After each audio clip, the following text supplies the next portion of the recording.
दोस्तों, welcome back to the channel Srishti study point. और यहाँ पर हम उत्तर प्रदेश पुलिस कांस्टेबल की जो भर्तियां आई हुई हैं उसका जो एग्ज़ाम होने वाला है 2024 का, उसको लेकर यहाँ पर उससे जो प्रीवियस ईयर्स में पिछले साल पिछले वर्षों में, पिछले साल नहीं पिछले वर्षों में जब भी ये परीक्षा हुई है उसमें जिस टाइप के क्वेश्चन पूछे गए हैं वो यहाँ पर लेकर आई हूँ।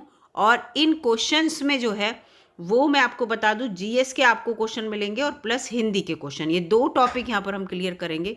और बहुत ही ये इंपॉर्टेंट क्वेश्चन है, आपको ये पता चलेगा कि उत्तर प्रदेश पुलिस में किस तरह के क्वेश्चन पूछे जाते हैं। तो यहाँ पर पहला क्वेश्चन है ये, बैंगनी रंग के प्रकाश की तरंग दैर्ध्य लगभग कितनी होती है? तो 455 से 390 नैनोमीटर है। इसके बाद दूसरा यहाँ पर क्वेश्चन है ये कि मक्खन का उदाहरण है। तो ये चारों में पूछा है। अगर आपको यहाँ पर हिंदी समझ में ना आए तो बाइलिंगुअल एग्जाम आएगा आपका, दोनों भाषाओं में क्वेश्चन दे रखा होगा। ये देखिए इधर इंग्लिश में दे रखा है। तो इसमें पूछा है बटर के लिए, तो इसका इमल्शन, इमल्सिफाइड आपने पढ़ा होगा केमिस्ट्री में, तो ये पायस इसे कहते हैं। तो इसका उत्तर यहाँ पर ये होगा। अगले क्वेश्चन की ओर चलते हैं दोस्तों। अगला क्वेश्चन क्या कह अगला क्वेश्चन यहाँ पर है, देखिए ये पूरा पूछ रहा है कि वर्ष 1887 में इलाहाबाद विश्वविद्यालय की स्थापना किसने की थी? तो सर विलियम मुइर ने की थी। ये यहाँ पर इसका उत्तर है। इसके बाद अगला प्रश्न है कि पहली महिला मुख्यमंत्री वर्ष 1963 में नियुक्त की गई थी, उन्होंने किस भारतीय राज्य सरकार का नेतृत्व किया था? तो उत्तर प्रदेश का किया था। पहली जो महिला मुख्यमंत्री 1963 में नियुक्त की गई थी। और ये बताइएगा कि वो कौन थी। ठीक है, बहुत इंपॉर्टेंट क्वेश्चन है और कॉमन भी आंसर है इसका। मैं यहाँ पर आपको नहीं बता रही हूँ, आप कमेंट बॉक्स में इसका आंसर दीजिएगा। वर्ष 2017 में उत्तर प्रदेश के मुख्यमंत्री के रूप में कौन चुने गए थे? तो योगी आदित्यनाथ जी, जो कि आज भी मुख्यमंत्री हैं। ठीक है, तो इस तरह के क्वेश्चन आपको देखने को मिलेंगे उत्तर प्रदेश पुलिस में। और अगर ये वीडियो आपको अच्छी लगे और तो लाइक कीजिएगा। इस तरह की जो भी प्रीवियस ईयर्स के जो भी पेपर्स होंगे उन सब की वीडियो मैं चैनल पर अपलोड करती रहूँगी। और हमेशा जब भी कोई भी एग्जाम देने जाए तो PYQ ज़रूर करके जाएं, यानी कि प्रीवियस ईयर के जितने भी क्वेश्चन हैं उन्हें सॉल्व करके जाना चाहिए। यहाँ पर देखिए निम्नलिखित में से उत्तर प्रदेश का राज्य पक्षी कौन सा है? तो सारस है। ठीक है, क्रेन कहते हैं इसे। अगला प्रश्न है यहाँ पर, ये देखिए वर्ष 1937 से 1950 तक उत्तर प्रदेश को किस नाम से जाना जाता था? तो संयुक्त प्रांत के। और आपको बता दूं उत्तर प्रदेश को जितने नामों से जाना गया है आज तक, मतलब इनके नाम बार बार बदले गए हैं, तो सारे रट लीजिएगा, कोई भी आ सकता है क्वेश्चन उत्तर प्रदेश से रिलेटेड। उत्तर प्रदेश के किस शहर में भगवान शिव के सम्मान में कैलाश यात्रा को आयोजित किया जाता है? तो ये बनारस में। ठीक है, वाराणसी जिसे कहा जाता है। ठीक है, इसके बाद अगला क्वेश्चन यहाँ पर देखते हैं, उत्तर प्रदेश की सबसे लंबी नहर कौन सी? नहर पूछी है तो शारदा नहर है ये। इसके बाद अगला क्वेश्चन है, उत्तराखंड किस वर्ष अस्तित्व में आया? तो सन 2000 में ये उत्तर प्रदेश से अलग होकर उत्तराखंड बना था। ठीक है, उत्तर प्रदेश का ही अंश था पहले ये पार्ट। इसके बाद 1930 में CV रमन ने उन्हें किस चीज़ के लिए नोबेल पुरस्कार मिला था? तो फिजिक्स में, भौतिक शास्त्र में मिला था। विक्रम सेठ के द्वारा लिखी गई कौन सी किताब एक कविता के रूप में 10 नीति कथाओं का संग्रह है? तो विस्टली टेल्स जो है, विस्टली टेल्स, ये इधर लिखा हुआ है, ये जो किताब है वो 10 नीति कथाओं के रूप में संग्रह है। अगला यहाँ पर प्रश्न है हरिवंश राय बच्चन जी के द्वारा, क्योंकि हरिवंश राय बच्चन जी यूपी से थे, यूपी के प्रयागराज से, तो इसलिए क्वेश्चन यहाँ पर आया है। हरिवंश राय बच्चन जी के द्वारा लिखी गई आखिरी कविता जो थी वो उसका क्या नाम था? नाम पूछा है तो उसका नाम है 1 नवंबर 1984। लिखा है name the last poem written by Harivansh Rai Bachchan, तो 1 नवंबर 1984 ये इसका नाम था। रक्त समूह प्रणाली की खोज यानी कि ब्लड ग्रुप सिस्टम की किसने डिस्कवर किया था? तो इसको डिस्कवर किया था कार्ल लैंड स्टीनर ने। ठीक है, किसने डिस्कवर किया था? कार्ल लैंड स्टीनर ने। इसके बाद यहाँ पर है कि एक कंप्यूटर वर्म, ठीक है, is a computer worm that targets industrial control system, जो कि औद्योगिक जो नियंत्रण प्रणाली है उसको निशाना बनाता है। और इसने 2007 में ईरान के परमाणु कार्यक्रम पर आक्रमण किया था। इसको लेकर यहाँ पर क्वेश्चन आया है, तो इसका उत्तर है ये पूरा यहाँ पर है ये दिया हुआ स्टक्सनेट। क्या है? स्टक्सनेट। ये देखिए इसमें हिंदी में ऐसे लिखा है, लेकिन आप इंग्लिश में जब सही से पढ़ेंगे तो आपको समझ में आएगा, ये लिखा है स्टक्सनेट। इसके बाद है तमिलनाडु और श्रीलंका के मन्नार जिले के बीच मौजूद जल संधि को क्या कहा जाता है? सारी जल संधियां पढ़ लीजिएगा। ये पाक जल डमरू मध्य इसको कहा जाता है, पाक स्ट्रेट। ठीक है, इसके बाद यहाँ पर आ गया अगला क्वेश्चन, निम्नलिखित में से संयुक्त राज्य अमेरिका के किस राज्य की सीमा संयुक्त राज्य के किसी अन्य राज्य की सीमा के साथ साझा नहीं करता है? तो वो है रोड आइलैंड। ठीक है, संयुक्त राज्य अमेरिका की किस राज्य की सीमा संयुक्त राज्य के किसी अन्य राज्य की सीमा के साथ साझा नहीं। अंतर्राष्ट्रीय भूगोल से आ गया ये। दुनिया की तीसरी सबसे अधिक जनसंख्या वाला देश कौन सा है? तो वो यूएसए है। ये देखिए, यूनाइटेड स्टेट्स ऑफ अमेरिका। इसके बाद अगला प्रश्न है, निम्नलिखित में से कौन जो है संयुक्त अरब अमीरात यानी कि यूएई का जो है एक अमीरात नहीं है। ठीक है, एक अमीरात नहीं है, not one of the emirates of UAE पूरा पूछ रहा है। तो इसमें जो मस्कट है वो इसमें इसका एक अमीरात नहीं है, जबकि आबू धाबी और दुबई और शारजहां ये तीनों ही इसके अंतर्गत आते हैं। अगला यहाँ पर प्रश्न है, निम्नलिखित में से कौन सा शहर जो है ये लिखा है is the capital of Bahrain, इनमें से कौन सी बहरीन की राजधानी है ये पूछा है। तो मनामा जो है वो बहरीन की राजधानी है। अगला यहाँ पर प्रश्न है क्वेश्चन नंबर 22, पहली महिला लोकसभा अध्यक्ष कौन थी? तो वो मीरा कुमार थी, ये आप सभी को पता होगा। इसके बाद अगला प्रश्न है, स्वतंत्रता संग्राम 1857 का सिपाही विद्रोह किस शहर में हुआ था? ठीक है, ये लिखा है सिपाही ये mutiny of the 1857 war of independence happen in which city, किस सिटी से स्टार्ट हुआ था? ये भी क्वेश्चन आ सकता है, तो मेरठ है यहाँ पर। ठीक है, ये है यहाँ पर। इसके बाद पारंपरिक अल्पाहार खांडवी, ये जो खांडवी होती है उसके बारे में पूछा है, किस भारतीय राज्य से संबंधित है? तो खांडवी जो है ऑब्वियसली गुजरात से है, सभी को पता होगी ये बात। तो भारत के पहले हिंदी भाषा के अखबार का नाम बताइए जिसे पहली बार 30 मई 1826 को प्रकाशित किया गया था। देखिए 30 मई 1826 को, तो उद्दंड मार्तंड है, ये अखबार पढ़ लीजिएगा। अगला है, इनमें से कौन सी गेहूं की उच्च पैदावार वाली बीज किस्म है जिसका भारत की हरित क्रांति में योगदान था? तो वो है यहाँ पर ये पूरा लिखा है लर्मा रोजो। अगले प्रश्न पे आते हैं। अगला प्रश्न है यहाँ पर, फरवरी 1948 में भारतीय संविधान के किस प्रारंभिक मसौदे को किसने तैयार किया था? ठीक है, जो भारतीय संविधान के प्रारंभिक मसौदा है उसे किसने तैयार किया था? तो ये थे वेनेगल नरसिंह राय। ठीक है, वेनेगल नरसिंह राय ने, BN राव जिन्हें कहते हैं, BN राव, आपने सुना होगा, BN राव से आपको समझ में आ गया होगा, तो ये वही हैं। इनकी पूरा नाम दे रखा है यहाँ पर। अगला है, उम्मेद भवन पैलेस किस शहर में स्थित है? तो ये जोधपुर में है। कहाँ पर है ये? जोधपुर में है। इसके बाद लावड़ी किस भारतीय राज्य का प्रसिद्ध नृत्य है? लोक नृत्य है, ये तो महाराष्ट्र का है लोक नृत्य, और वैसे शास्त्रीय नृत्य सारे पढ़ लीजिएगा। वह कौन सा अंतिम वर्ष था जब भारत में रेल बजट और केंद्रीय बजट अलग अलग प्रस्तुत किए गए थे? तो 2016 में किए गए थे। ठीक है, इसके बाद वर्ष 1773 से 1785 तक वस्तुतः भारत के पहले गवर्नर जनरल जो थे वो कौन थे? तो वो वारेन हेस्टिंग थे। सारे गवर्नर जनरल जो आधुनिक भारत से रिलेटेड पढ़ लीजिएगा। निवेश जानकारी और क्रेडिट रेटिंग एजेंसी का मुख्यालय कहाँ है? तो वो गुरुग्राम में है। ICRA, ठीक है, इसके बारे में पूछा है यहाँ पर। भारत सरकार ने निम्नलिखित में से किस द्वीप में पर्यटन को अवैध बना दिया? तो ये सेंटिनल द्वीप जो है यहाँ पर पर्यटन जो है उसको अवैध बना दिया है। और इसके साथ साथ एक और यहाँ पर अब क्वेश्चन आ सकता है कि लक्षद्वीप पर्यटन स्थल में अब आगे आ गया है, करंट अफेयर में आ सकता है, तो ये किस वजह से आया, इसका कारण भी आ सकता है। तो इस तरह के क्वेश्चन हैं करंट अफेयर के, ये पढ़ लीजिएगा। इसके बाद अगला क्वेश्चन यहाँ पर देखते हैं कि सितंबर 2018 में किस भारतीय राज्य के नागरिक ये पूरा लिखा है, the first civil airport of which Indian state was inaugurated in September 2018। ये है इनाग्रेशन हुआ था, उद्घाटन किया गया था नागरिक विमानपत्तनम का, तो इसमें है सिक्किम। ठीक है, सिक्किम में। इसके बाद है स्वतंत्र भारत के पहले रक्षा मंत्री जो थे वो बलदेव सिंह थे। इसके बाद है कि सरदार वल्लभ भाई पटेल की स्टैचू ऑफ यूनिटी किस नदी पर है, तो ये नर्मदा नदी पर है। इसके साथ साथ और भी अब मूर्तियां बन गई हैं, उनको भी याद कर लीजिएगा। पुष्प के किस हिस्से में पराग का उत्पादन होता है, तो पराग कोश में होता है। कोश आप समझ गए, जिसमें पराग भरे हों। कौन सा जीवाणु अंडाकार और गोलाकार होता है, तो कॉकस। कॉकस इस तरह के होते हैं, ठीक है।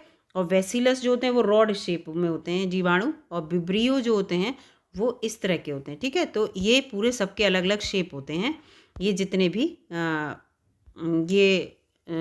जो बैक्टीरिया होते हैं, ठीक है, उनकी बात चल रही है। अब हिंदी के क्वेश्चन देखते हैं। देखिए ये आ गए यहाँ पर हिंदी के क्वेश्चन, और ये पहला क्वेश्चन है, 4 विकल्पों में से चयन करना है। और इसमें पता है भविष्य काल के अंतर्गत बताना है कि बच्चों ने खेल खेला, इसको भविष्य काल में बनाना है। तो बच्चे खेल खेलेंगे, इसका यही बन जाएगा ना, तो ये चीज़ है, तो इसका डी यहाँ पर ऑप्शन ठीक है।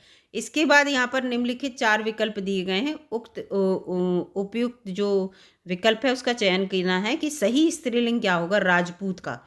तो राजपूत का सही विकल्प जो होगा वो राजपूती होगा। क्या होगा, राजपूती। इसके बाद निम्नलिखित प्रश्न ये दे रखे हैं, और इसमें जो शब्द लिखा है तपस्वी लिखा है, इसका स्त्रीलिंग जो होगा वो तपस्विनी होगा, ठीक है, ऐसे लिखा जाएगा। यहाँ पर दिख नहीं रहा है, ये तपस्विनी, इस तरह से।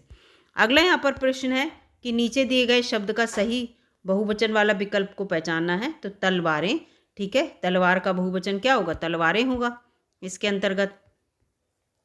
इसके बाद ह्रस्व और दीर्घ, इनमें से जो है किसके प्रकार हैं, तो ये स्वर के प्रकार हैं। अगला 119वां प्रश्न है यहाँ पर, मतलब इसमें दे रखा है पूरे, कौन सा ऊष्म व्यंजन है, तो शा ऊष्म व्यंजन है, बोलेंगे तो आपको ऊष्मा जैसी निकलती है मुंह में से।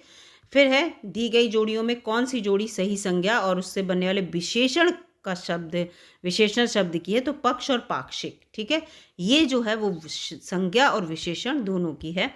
इसके बाद अगला 121वां क्वेश्चन देखते हैं कि सर्वनाम वाले वाक्यों में लिंग का पता किससे चलता है, ठीक है। सर्वनाम वाले जो वाक्य होते हैं उनमें तो क्रिया से पता चलेगा, जो भी सर्वनाम वाला वाक्य होगा आप जो क्रिया से पता कर लेंगे कि लिंग का पता।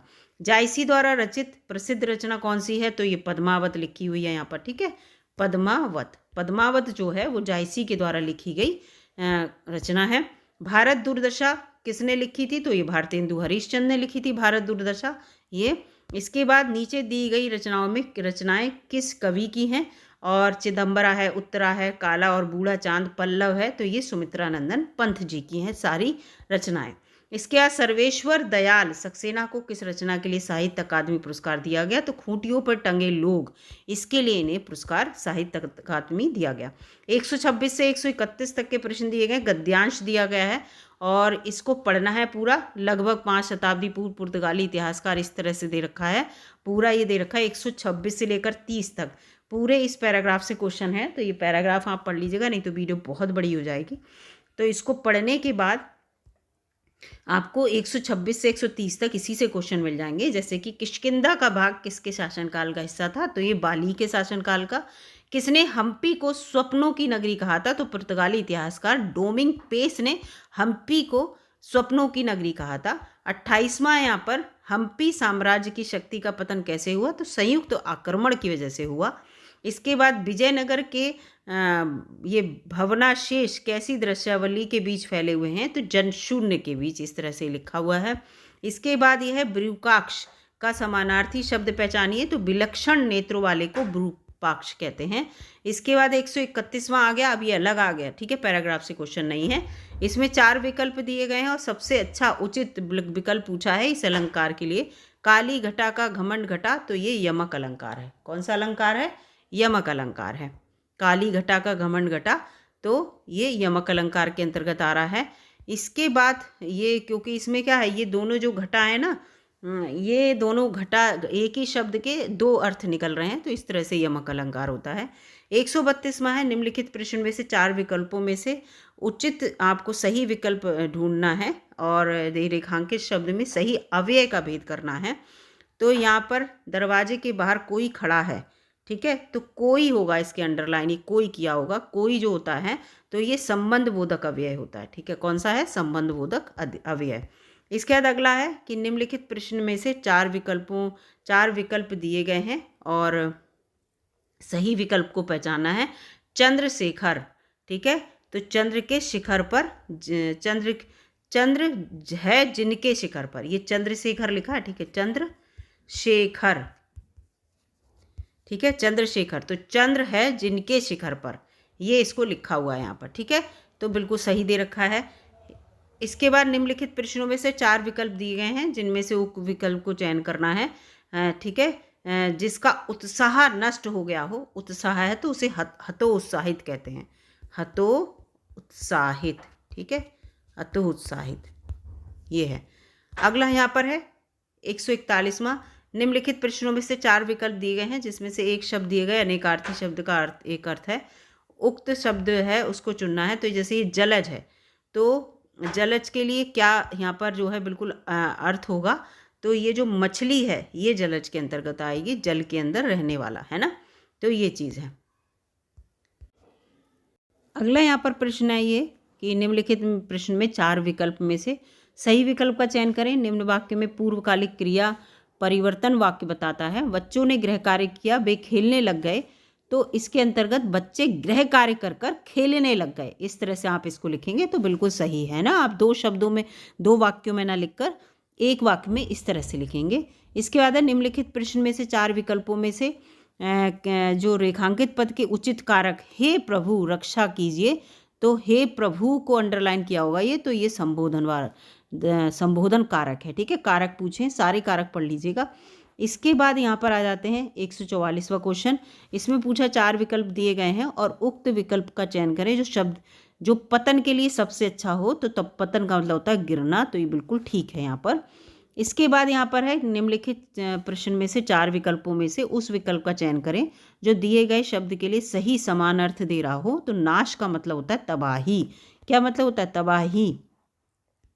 इसके बाद ये पूछा है कि चार विकल्पों में से उस विकल्प का चयन करें जो सही विकल्प है। उपसर्ग शब्द जो है कहाँ लगते हैं, तो वो किसी भी शब्द के आरंभ में लगते हैं उपसर्ग, और प्रत्यय जो है किसी भी शब्द के पीछे लगाया जाता है, तो यहाँ पर बिल्कुल सही है। निम्नलिखित प्रश्नों में चार विकल्प दिए गए हैं जिनमें से एक शब्द दिए गए शब्दों का सही तद्भव पूछा है यहाँ पर, ठीक है, कपोत, ठीक है, कपोत का तद्भव पूछा है। ये कपोत जो है वो तत्सम है, कपोत तत्सम है, और इसका तद्भव जो होगा वो है कबूतर, क्या है, कबूतर। इसके बाद यहाँ पर है चार विकल्प दे रखे हैं, सही विकल्प का प्रत्यय से नहीं बना है जो, तो इसमें देखिए चिकना आहट प्रत्यय लगा है, खटास में आस लगा है, खटाई के साथ खटास, चांदनी में चांद और नी लगा है, लेकिन बखूबी में नहीं लगा है कोई सा प्रत्यय, तो इसलिए बखूबी यहाँ पर इसका उत्तर ठीक है। इसके बाद निम्नलिखित प्रश्न में चार विकल्प दिए हैं, उन विकल्पों का चयन करें और सही संधि वाला। उल्लास, तो उतलास, ठीक है, ये बहुत आता है, उल्लास का सही संधि विच्छेद क्या है, उतलास। इसके बाद निम्नलिखित प्रश्नों में चार विकल्प दे रखे हैं और विपरीत अर्थ वाला आपको विकल्प चुनना है, संयोग का वियोग होता है, तो ये 150 यहाँ पर क्वेश्चन हो गए। तो इस तरह से मैंने आपको सारे क्वेश्चन के यहाँ पर उत्तर बताए हैं, और इसमें देखिए यहाँ पर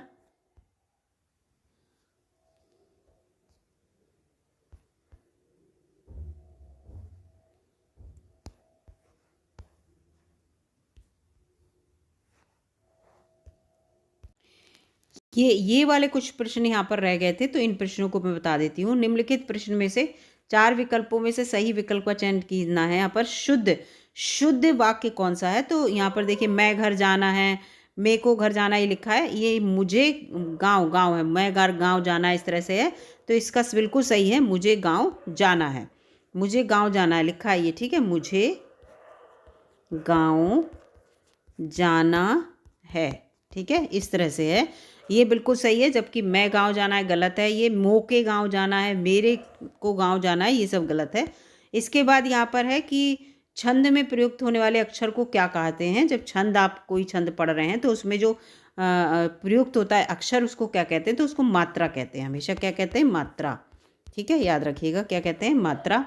इसके बाद अगला है यहाँ पर कि विकल्प का चयन करना है। जो मुहावरा दिया है इसमें लोहा मानना का मतलब क्या होता है, तो प्रभाव मानना, किसी का प्रभाव पड़ना। कहते नहीं हम तुम्हारा लोहा मान गए, यानी कि प्रभाव मानना, ये यहाँ पर इसका ही अर्थ है। फिर रसों के राजा किसे कहा जाता है, तो श्रृंगार रस को रसों का राजा कहा जाता है। अगला यहाँ पर है निम्नलिखित 4 विकल्प दिए गए हैं और इस निर्देशानुसार वाक्य परिवर्तन वाला सही विकल्प है आप इस किताब को पढ़ें में कर्मवाचक है, तो इसको है इस किताब को आपके द्वारा पढ़ा गया है, ये बिल्कुल ठीक है। ठीक है, कर्मवाच्य में इसमें दिया गया है कि इसमें जो किए गए इस जो वचन को ज्यों को त्यों लिखने के लिए किस चिन्ह का प्रयोग किया जाता है, तो उद्धरण चिन्ह का प्रयोग किया जाता है। यानी कि कोई भी लाइन में हमने लिख दिया कि राम कक्षा 2 में पढ़ता है, इस तरह से लिख दिया, तो हमें दोबारा राम लिखना है, तो हम यहाँ पे राम न लिख के नीचे उद्धरण चिन्ह लगा दें कि कक्षा 2, इस तरह से अगली लाइन में, तो ये उद्धरण चिन्ह होते हैं, इनको लगाते हुए हम चलते हैं।